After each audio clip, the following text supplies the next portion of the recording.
नमस्कार दोस्तों, मैं कुश आपका स्वागत करता हूं एग्रीकल्चर के इस सेशन में। जब बात हो रही है कृषि की, तो कृषि का सीधा संबंध किसान से और किसान का संबंध खेती से होता है। और किसान खेती जमीन में करता है, क्योंकि जमीन में ही पोषक तत्व मौजूद होते हैं और उन्हें लेने के लिए किसान फसल उगाता है। फसलों से ही हमें पोषक तत्व मिलते हैं। ये पोषक तत्व हमें किस प्रकार मिलते हैं? दोस्तों, जो भोजन हम रोजाना खाते हैं उनसे ही हमें पोषक तत्व मिलते हैं। जैसे कि हम खाने में रोजाना चावल, दाल, रोटी, सब्जी, फल आदि खाते हैं, तो उनमें समाये पोषक तत्व हमारा शरीर ग्रहण कर लेता है, क्योंकि प्रकृति ने पौधों को ही ताकत और शक्ति दी है कि वो जमीन से उन सारे पोषक तत्वों को सोख सकता है। हम जमीन से लगातार पौधों के माध्यम से पोषक तत्व खींच रहे हैं। हम सभी जानते हैं कि हमें ज़्यादा समय तक जीवन जीने के लिए या अपने शरीर को स्वस्थ रखने के लिए भोजन की आवश्यकता होती है, और उस भोजन से ही हमें पोषक तत्व प्राप्त होते हैं। ये सभी पोषक तत्व मिट्टी के अंदर मौजूद हैं।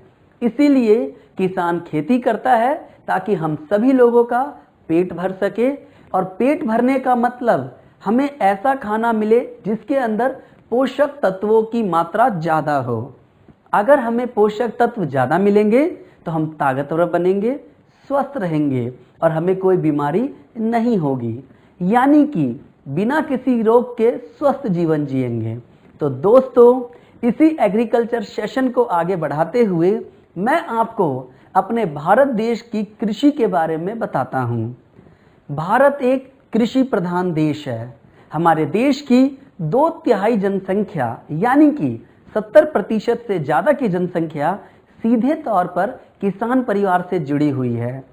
अगर हम अपने भोजन की बात करें तो आज हमारे खाने की थाली में चावल, दाल, सब्जियां आसानी से मिल जाती हैं। हमें ये जानना बहुत ज़रूरी है कि क्या हम शुरुआत से ऐसे ही थे, यानी कि हमारी कृषि का विकास कैसे हुआ। तो उसे जानने के लिए थोड़ा सा हमें पीछे जाना होगा और अपने कृषि के इतिहास को जानना होगा। हमारे कृषि का विकास कहाँ से शुरू हुआ? हम सभी जानते हैं, हमारा देश 1947 में आज़ाद हुआ। हमारे देश के प्रथम प्रधानमंत्री पंडित जवाहरलाल नेहरू थे। पंडित जवाहरलाल नेहरू ने जैसे ही देश का कार्यभार संभाला, और संभालते ही हमारे देश के सामने एक समस्या आ गई। समस्या थी, हमारे देश की जनसंख्या बहुत तेजी के साथ बढ़ रही थी और हमारी खेती से उतनी पैदावार नहीं हो रही थी। पैदावार क्यों नहीं हो रही थी? क्या पहले जमीन कम थी? बिल्कुल नहीं, जमीन तो पहले ज़्यादा थी। फिर हम ज़्यादा अनाज पैदा क्यों नहीं कर पाते थे? उसका कारण था खेती करने का तरीका। जिस तरीके से हम खेती करते थे, आज उस तरीके के बारे में हम बात करेंगे। उस पुराने समय की खेती को हम बौरानी खेती कहते थे। बौरानी खेती को हम पारंपरिक खेती भी कहते हैं। बौरानी खेती एक तरीका था लेन देन का। अगर मैं बात करूं बिजनेस की, तो आप ग्लेस से क्या लेते हैं? प्रोडक्ट्स। आप प्रोडक्ट्स लेते हैं और आपको उसके बदले पैसे देने होते हैं। इसी तरह से हम भी अपनी जमीन से लगातार लेन देन करते हैं। ये जो बौरानी खेती थी वो कुछ नहीं, सिर्फ वो एक प्रकार का लेन देन का एक बढ़िया तरीका था। जो पोषक तत्व हम जमीन से ले रहे हैं, वो पोषक तत्व हमें वापस जमीन में लौटाने भी होंगे। पहले के समय में किसान अपनी जमीन को 2 भागों में बांट देता था। वो ऐसा लेन और देन को बराबर रखने के लिए करता था।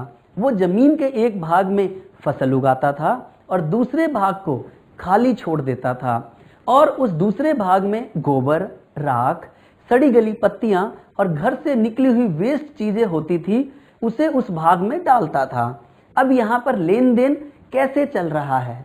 यहाँ पर लेन देन पौधों की जड़ों के द्वारा चल रहा है। यहाँ पर एक तरफ से हम पौधों के माध्यम से पोषक तत्व निकाल रहे हैं और दूसरी तरफ से पोषक तत्वों को डाल रहे हैं। ऐसा हम इसलिए कर रहे हैं ताकि जमीन के अंदर पोषक तत्वों की बराबर मात्रा बनी रहे। जब पोषक तत्व जमीन के अंदर बने रहेंगे तो पौधों को ज़्यादा पोषक तत्व मिलेंगे। पौधों से हमें खाना मिलता है और खाने से हमें पोषक तत्व मिलते हैं। जब आप अच्छा खाना खाओगे तभी आपको पोषक तत्व मिलेंगे। तो इस चीज को बरकरार रखने के लिए किसान क्या करता था? लेन और देन करता था। 6 महीने वो भाग 1 में खेती करता था और भाग बी में गोबर खाद डालता था। फिर 6 महीने बाद भाग ए में गोबर खाद डालता था और भाग बी में खेती करता था।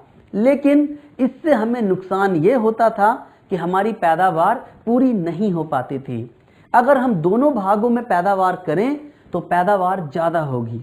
जैसे ही हमारा देश आज़ाद हुआ और जनसंख्या तेजी के साथ बढ़ रही थी, अब उस जनसंख्या का पेट भरने के लिए और उसको पूरा खाना देने के लिए हमें अपनी पैदावार को बढ़ाना था। इसी तरह से हम धीरे धीरे सन 1960 तक पहुंच गए और हमने सन 1960 में एक नई हरित क्रांति की शुरुआत की। भारत में हरित क्रांति की शुरुआत करने वाले वैज्ञानिक का नाम डॉक्टर श्री M.S. स्वामीनाथन है। उस समय हमने समस्याओं को ध्यान में रखते हुए कुछ बदलाव किए। इस हरित क्रांति के अंदर उन मुख्य चीज़ों का ध्यान रखा गया जिसकी वजह से हमारी पैदावार बढ़े, जिसमें पहली समस्या पर ध्यान दिया गया जो कि हमारे अच्छे किस्म के बीज ना होना। इस क्रांति में नए किस्म के बीजों का आविष्कार किया गया जिनको संकर बीज नाम दिया गया।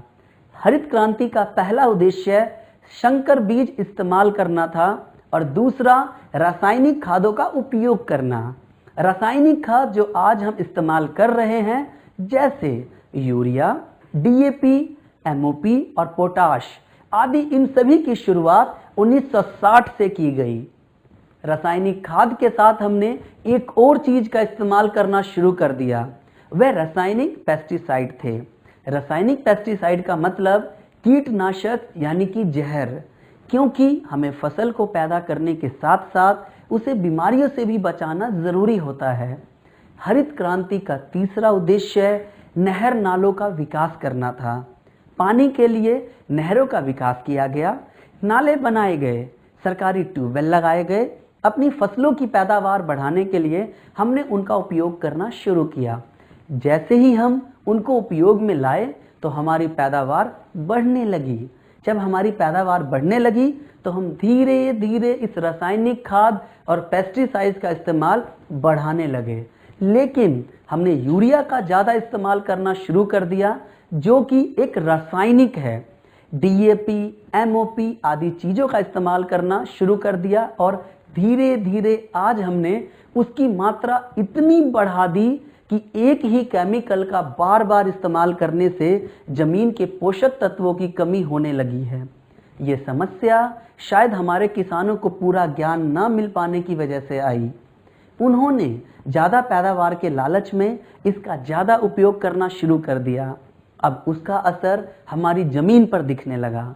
केमिकल के ज़्यादा प्रयोग के कारण ज़मीन पर असर पड़ने लगा और हमें बीमारियां लगने लगी। हमें बीमारियां क्यों लगने लगी? क्योंकि हमारे अंदर रोगों से लड़ने की क्षमता कम होने लगी, क्योंकि हमें जो खाना मिल रहा है उसके अंदर पोषक तत्वों की कमी हो रही है। इस नए तरीके से हम लेन देन के पुराने रिश्ते को भूल गए। हम ज़्यादा पैदावार के लालच में आ गए और हमने सिर्फ लेना ही चालू रखा। अगर किसी भी चीज़ को थोड़ा थोड़ा भी निकालते रहेंगे वह एक दिन समाप्त हो जाएगी। तो यही कारण है कि ज़मीन के अंदर जो पोषक तत्वों की भरमार थी वो धीरे धीरे समाप्त होने लगी और उसका असर इंसान पर दिखने लगा। जब हमने रसायन का प्रयोग ज़्यादा किया तो पौधों में भी उसका प्रभाव दिखने लगा। हम खाने में पौधों के फल, जड़, पत्तियाँ, फूल यही सब चीज़ें खाते हैं। पौधों के अंदर भी केमिकल की मात्रा बढ़ने लगी और ये सभी केमिकल आज हमें मिल रहे हैं। भारतीय खेती में अगर चुनौती की बात करें तो सबसे पहली चुनौती प्राकृतिक संसाधनों के बढ़ने के कारण हमें कम जमीन पर ज़्यादा पैदावार करने को मजबूर होना पड़ रहा है। साथ ही चुनौती यह भी है कि हम जमीन पर केमिकल और पेस्टिसाइड डाल रहे हैं जिससे जमीन बंजर होती जा रही है। हमारी जनसंख्या बढ़ रही है और हमारी जमीन घटती जा रही है। अब उस घटती हुई जमीन से बढ़ते हुए पेटों की पूर्ति करना हमारे सामने चुनौती बन गई है। विश्व स्तरीय फल और सब्जी उगाने से अभिप्राय है कि जिसमें रासायनिक केमिकल का इस्तेमाल 2% से ज़्यादा ना हुआ हो, यानी कि हम जब स्प्रे करते हैं तो उसमें 2% से ज़्यादा रासायनिक ना हो। लेकिन अगर हम आज शाम को स्प्रे करते हैं और अगली सुबह वो फल सब्जी मार्केट में बेच दी जाती है और उस फल सब्जी में उस जहर का असर बना रहता है। आज का किसान परेशान है क्योंकि उत्पादन में बहुत अधिक निवेश हो रहा है। उर्वरक यानी जो यूरिया या डीएपी लगाया जाता है उनकी बहुत अधिक खपत का होना। अगर मैं 1960 की बात करूं तो इस समय उर्वरक अधिक डालना पड़ रहा है। आज लोग 40 किलोग्राम का एक बैग 1 बीघा जमीन में इस्तेमाल कर लेते हैं। उसकी वजह से हमारी मिट्टी के अंदर ताकत धीरे धीरे कम होती जा रही है। उस कमज़ोर मिट्टी से हम अधिक पैदा करने के लिए उसे ठीक नहीं कर रहे, बल्कि उसमें और यूरिया डालकर उसे और कमज़ोर करते जा रहे हैं। अभी तक आपने जो समझा, मैं आपसे उससे संबंधित कुछ प्रश्न पूछता हूं। तो पहला प्रश्न है, दूसरा प्रश्न, तीसरा प्रश्न, चौथा प्रश्न, पांचवा प्रश्न, छठा प्रश्न।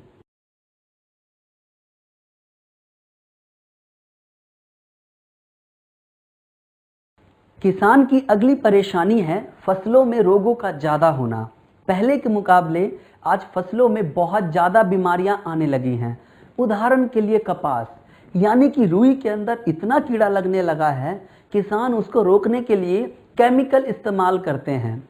1 बार केमिकल डालते हैं, 2 बार केमिकल डालते हैं, 3 बार केमिकल डालते हैं और वही केमिकल उन कीड़ों पर असर नहीं कर रहा है। अब इस समस्या का हल कहाँ से मिलेगा? कैसे उस फसल को कीड़ों से बचाया जा सके? क्या लगातार केमिकल की मात्रा को बढ़ाते रहना चाहिए? क्या इसका कोई समाधान है? जी हाँ, हमारे गैल्वे कृषम के बायो प्रोडक्ट से इसका समाधान संभव है। अगली परेशानी है मिट्टी के अंदर नमी का कम होना। हमारे किसान के सबसे अच्छे मित्र केचुए का कम हो जाना। केचुआ मिट्टी को ऊपर नीचे यानी कि भुरभुरा बनाता है। ये मिट्टी के अंदर नली बना देता है। ये एक तरफ से अंदर जाता है और दूसरी तरफ से बाहर निकल आता है। जब मिट्टी के अंदर छोटी छोटी नलियां बन जाती हैं तो उसके द्वारा हमारी ज़मीन में हवा, सूर्य की रोशनी जाती है और पानी भी गहराई तक जाता है। हमने ज़मीन पर इतना ज़्यादा केमिकल इस्तेमाल किया जिससे कि वे केचुए मर गए। अब वो नलियां बननी बंद हो गई क्योंकि उन्हें बनाने वाला ही नहीं है। अब जब वो छोटे छोटे छेद नहीं बनते जिससे पानी अंदर नहीं जा पाता, अब पानी जल्दी भाप बनकर उड़ जाता है। इसीलिए ज़मीन के अंदर नमी ज़्यादा दिनों तक नहीं रहती है। इसीलिए किसान को बार बार ज़मीन में पानी देना पड़ता है। अब 50 साल बाद हमारी समझ में आया, अगर हम इसी तरीके से खेती करते रहे तो आने वाले समय में हमारी ज़मीनें बंजर होंगी जिसमें हम पैदावार नहीं कर सकेंगे। तो क्या इसको सुधारा जा सकता है? जी हाँ, सुधारा जा सकता है गैल्वे कृषम के बायो प्रोडक्ट से। मृदा की स्वास्थ्य गुणवत्ता का कम होना किसानों की अगली परेशानी है। स्वस्थ मिट्टी का पीएच मान 6.5 से 7 के बीच में होता है। ऐसे मिट्टी को हम उदासीन मिट्टी कहते हैं। आज हमारी मिट्टी का पीएच मान या तो 6.5 से नीचे जा रहा है या फिर 7 से ऊपर जा रहा है। अगर ये नीचे जाएगा तो मिट्टी अम्लीय हो जाएगी और अगर इससे ऊपर जाएगा तो क्षारीय मिट्टी हो जाएगी। दोनों ही रूप में ऐसी मिट्टी को हम बंजर मिट्टी कहते हैं। ये ज़्यादा मात्रा में रासायनिक उर्वरक पेस्टिसाइड डालने से हो रहा है। उदाहरण, आप लोग सब्जी बनाते हैं, सब्जी में नमक डालते हैं। अगर वो नमक ज़्यादा हो जाए तो क्या होगा? सब्जी बेस्वाद हो जाएगी। और अगर उस सब्जी में नमक कम हो जाए तो क्या होगा? तब भी सब्जी बेस्वाद हो जाएगी। इसी प्रकार मिट्टी का भी पीएच मान सामान्य रहना ज़रूरी होता है। अगर मिट्टी का पीएच मान सही रहेगा और केमिकल की मात्रा कम रहेगी तो उसके साथ साथ लाखों करोड़ों मित्र जीवाणु थे जो कि किसान के लिए मुफ्त में काम करते रहते थे, लेकिन आज वो काम नहीं करते हैं, जिनका काम सिर्फ मिट्टी को उपजाऊ बनाना, मिट्टी को नम बनाना और मिट्टी की प्राकृतिक क्रियाओं को चलाते रहना था। लेकिन हमने उन्हें केमिकल डालकर नष्ट कर दिया। अगर हम मिट्टी को वो पुरानी ताकत फिर से देना चाहते हैं तो हमें उनको फिर से मिट्टी में वापस लेकर आना होगा। तो क्या उनको वापस अपनी मिट्टी में लाना संभव है? बिल्कुल संभव है, गैल्वे कृषि के बायो प्रोडक्ट्स के साथ। आगे हम केमिकल के बुरे प्रभावों के बारे में बात करते हैं। गेहूं की फसल की बात करें तो अगर किसान स्प्रे कर रहा है तो उसे पौधों में सबसे ज़्यादा गेहूं के दाने चाहिए। वो सबसे ज़्यादा स्प्रे गेहूं के दाने पर करेगा और इंसान ही उस गेहूं को खाने में सबसे ज़्यादा इस्तेमाल करते हैं और सबसे ज़्यादा जहर इंसान के अंदर जाएगा। उस फसल से जो भूसा तैयार होता है, उस भूसे का इस्तेमाल जानवरों को चारा खिलाने में किया जाता है। हमें पालतू जानवरों से दूध मिलता है और उस दूध में तो केमिकल है क्योंकि हमने ही केमिकल मिले भूसे को जानवरों को खिलाया है।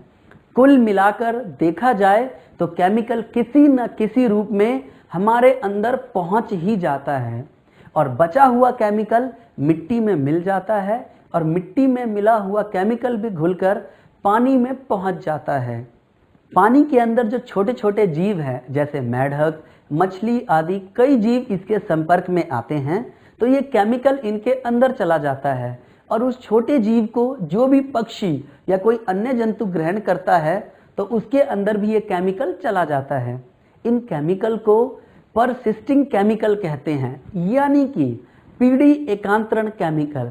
ऐसे केमिकल जो कि एक से दूसरे में, दूसरे से तीसरे में, तीसरे से चौथे में और लगातार आगे बढ़ते रहते हैं।